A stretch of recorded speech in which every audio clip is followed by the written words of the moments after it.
What's up guys, it's me Jeremy. Across over 120 champions, there's no denying that League has some that are poorly designed. And what makes a champion poorly designed tends to be a bit subjective, but I like to look at it purely from a gameplay standpoint.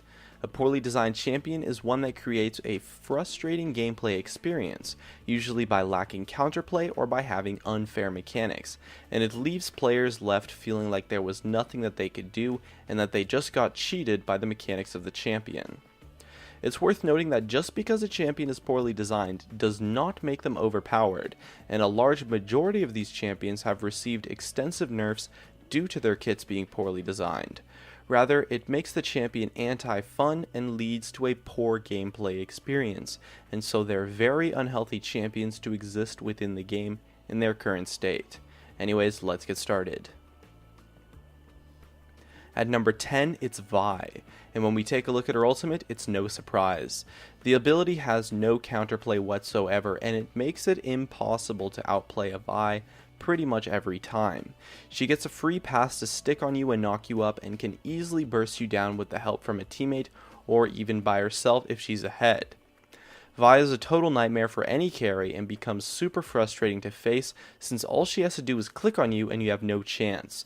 There's no outplay potential, and more importantly, there's no skill involved whatsoever in the interaction of facing a Vi.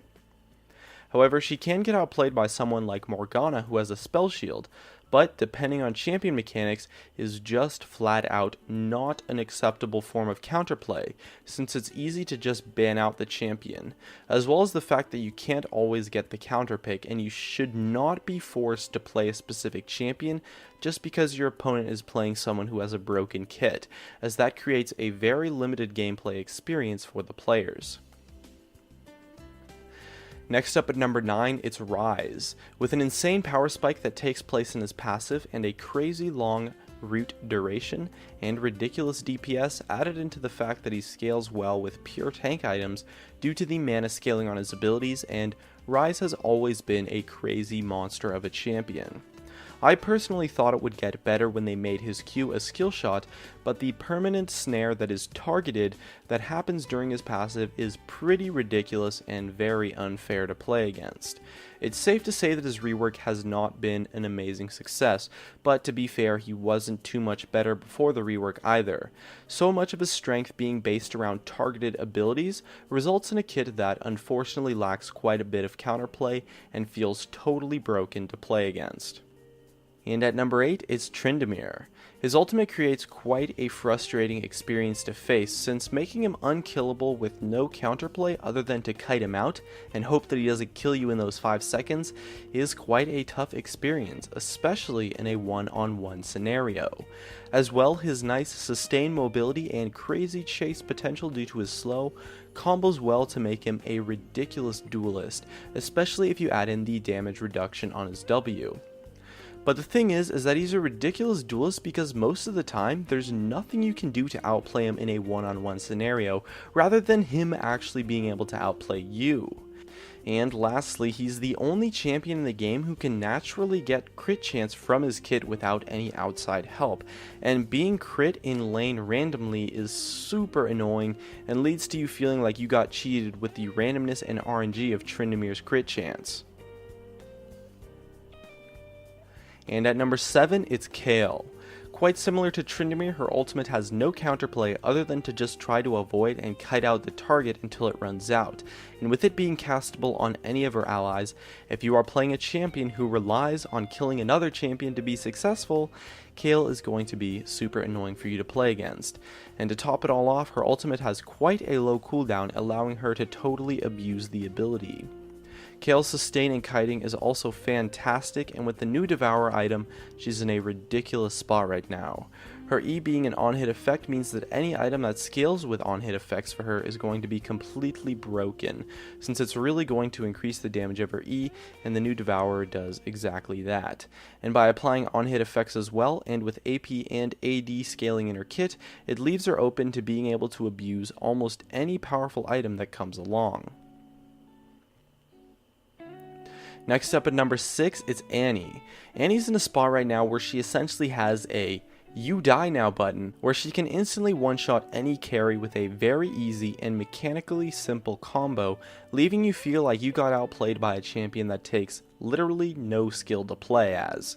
She kinda just spaghettis all over you and you die instantly, and with the stun in her kit, there's not much you can do to outplay her, especially since she can use her Q as a targeted stun to give you no chance to outplay her kit. Burst damage is quite frustrating to face, but most champions that have burst damage involve skill shots or low ranges or super long cooldowns or some sort of major weakness that allows you to outplay the combo, of which Annie has none of. And so her burst damage combo lacks weaknesses, making it difficult to outplay her as a whole and leaves you feeling like you didn't get outplayed at all, just that the champion is stupid. At number 5, it's Olaf, and with an ultimate that makes him unkiteable, massive true damage, a potent slow that can be on a super short cooldown if you can pick up your axes, and some high damage that scales off of his health, allowing him to build super tanky and still go crazy, and Olaf has been a ridiculous champion for any carry to face, while having a total lack of counterplay due to his ultimate. If an Olaf gets a nice lead, he can literally run in 1v5 and still pick up more than one kill. His dive potential is ridiculous and totally unfair for anyone facing him, and the only real counterplay is someone who can generate terrain, like Jarvan or Anivia, but similar to the Vi-Morgana interaction, champion-specific mechanics is not an acceptable form of counterplay. If you played AD carry back when Olaf was strong, you'll remember that he was a huge nightmare to face, and his ult made him one of the only tanks in the game that is truly unkiteable while still having crazy damage built into their kit to kill you with. And at number 4 we have Yorick. Yorick has always been the classic case of a frustrating experience in League, and throughout time he's really defined what it means to have a kit that is anti-fun.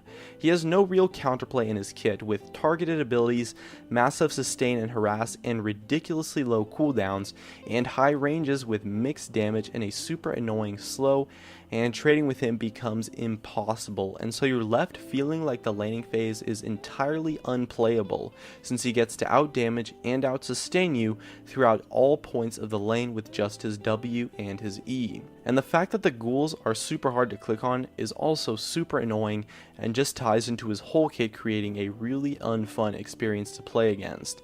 If any of you played top lane back in Season 3 when Yorick was actually popular, he was definitely the champion that kept you up at night and just made you hate League of Legends. If you're enjoying the top 10 list, just a reminder to tap that like button to help support me. At number 3, it's Fizz.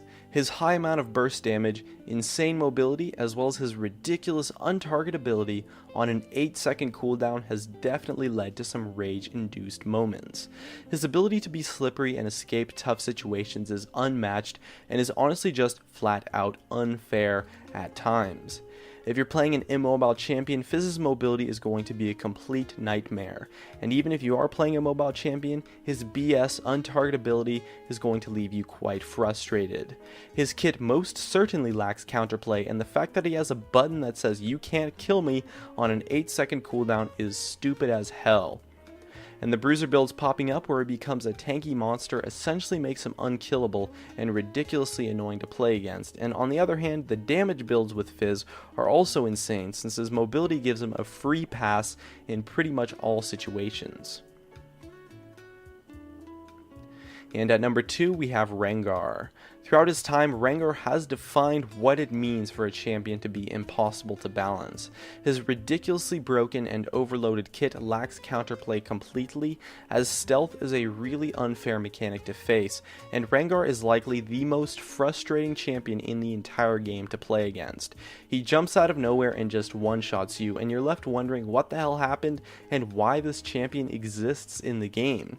He's gone through loads of balance changes and is a prime example of a kit that is impossible to balance due to the mechanics that he has built into him, with stealth, an amazing gap closer, sustain, high damage, crowd control, and absolutely ridiculous snowballing potential. The exclamation point that they added in was nowhere near enough counterplay to make him have a fair gameplay experience, and Rengar has always been known for being a really stupid champion to play against in general.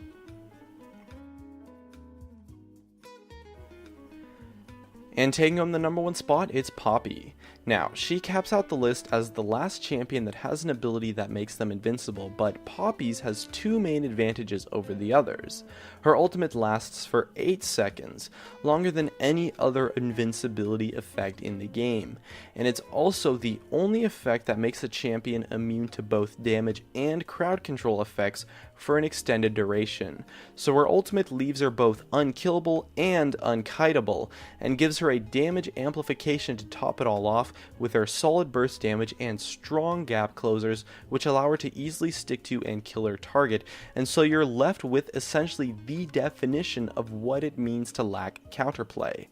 Riot themselves have stated that they purposefully are going to leave Poppy in a weak, over-nerfed state due to the fact that her kit is so inherently broken, unfair, and just flat out unhealthy, and not to mention her ridiculous passive that just adds more into the fact that she is already unkillable.